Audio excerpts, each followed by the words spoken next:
त्याबद्दल मला सातारकरांच्या वतीनं आणि माझ्या व्यक्तिगत वतीनं मी त्यांचे खूप मनापासून आभार मानतो.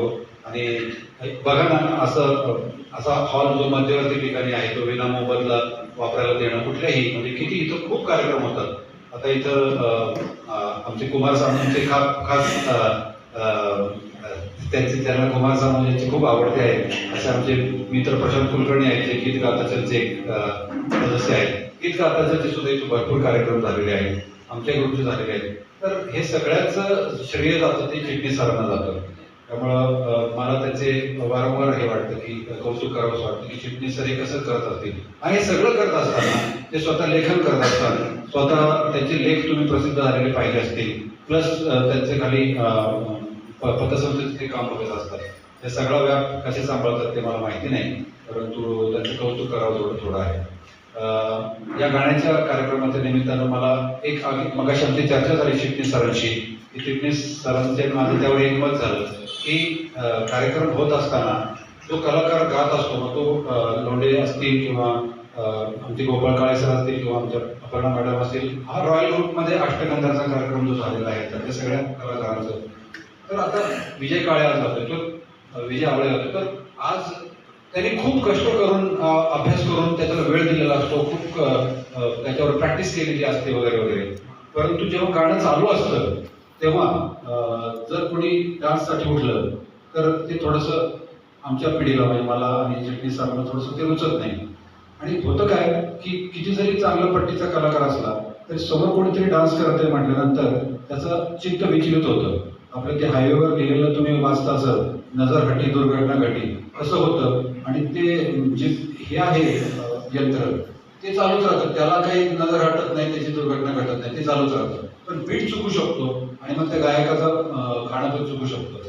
असं होऊ नये म्हणून सरांनी जी घालून दिली, चिटणीस सरांनी पायंडा घालून दिला, एक नियम घालून दिलेला आहे की गालबोट लागेल असा कुठला प्रकार घडू नये. आणि ते मात्र प्रत्येक ग्रुपनी पाळलेलं आहे, हे मी पाहिजे. नाहीतर काही इतर ठिकाणी जसे प्रकार होतात तसं होऊ नये, त्याची आपण काळजी घ्यावी सगळ्यांनीच, असं मला या निमित्तानं सांगायचं आहे. रॉयल ग्रुपचं आणि त्यातील सर्व कलाकारांचं मी मनपूर्वक अभिनंदन करतो. त्यांनी एक अतिशय एक सुंदर कल्पना इथं मांडली की सर्व गायकांना कसा न्याय देता येईल, अशा प्रकारे त्यांनी तो अष्टगंधाचा जो उपक्रम राबवलेला आहे त्याबद्दल त्यांचं मी विशेष अभिनंदन. आणि त्यांच्याकडनं घेण्यासारखं ही आहे. खरं तर ही अगोदर कल्पना एकदा सरांनी मांडली होती, आता सांगितलं त्यांनी भाषणामध्ये चिटणीस सरांनी, तसा त्यांनी कार्यक्रम पण घेतला. पण ते इतर ग्रुप करू शकले नाही, पण अष्टगंधांनी ते करून दाखवलं. याबद्दल अष्टगंधाचे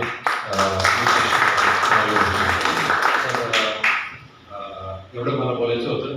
आणि तुम्ही सगळे आलात त्याबद्दल आणि मला प्रमुख पाहुणे म्हणून बोलवलं त्याबद्दल विजय आवळे, चिटणीस सर, रॉयल ग्रुप आणि तुमच्या सगळ्यांचे आभार. आणि प्रशांत कुलकर्णी तुम्ही आलात, मित्र कुमार सानू तुमचा आवडत आहे, मी स्वतः कुमार सानू केला त्याबद्दल सर शिकतो, शिकत राहतो आणि आयुष्यभर त्यांनी दिलेली जी सगळ्यांचं, सर्व रसिक प्रेक्षकांचं, माझे इतर गायक मित्र आहेत रेडमी सर, इतर ग्रुपचे आणि सर्व मान्यवरांचं मी स्वागत करतो की अशा पावसामध्ये सुद्धा मी ते वेळ काढून आले. आजचा कार्यक्रम होणार आहे की नाही हे अक्षरशः म्हणजे 6:30पर्यंत ठरलं नव्हतं, गॅस कॅन्सल करायचं काय घ्यायचं आहे.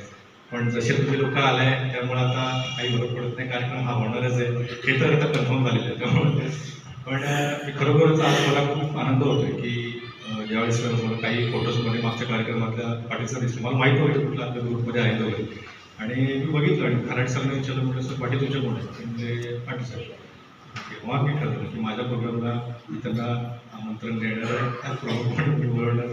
त्याप्रमाणे माझी विनंती त्यांनी मान्य केली, श्री सरांनी माझी विनंती मान्य केली, त्याबद्दल सर खूप खूप धन्यवाद. आपण वेळ काढून इथे आलात, तुमचं मार्गदर्शन त्यावेळेस प्रॅक्टिस आलं होती, पाटील सर असतील, मेंबर्स असतील, त्यांच्या मार्गदर्शनाखाली सगळं प्रॅक्टिस झालेलं आहे. मी आशा करतो की आजचा कुमार सानू यांचा कार्यक्रम खरोखर तुम्हाला आवडेल. जर का चूक झाली तर माफ करा आणि नक्कीच प्रयत्न करेन माझा बेस्ट देण्याचं. तुमच्या शुभेच्छा माझ्या पाठीशी राहू देत. धन्यवाद.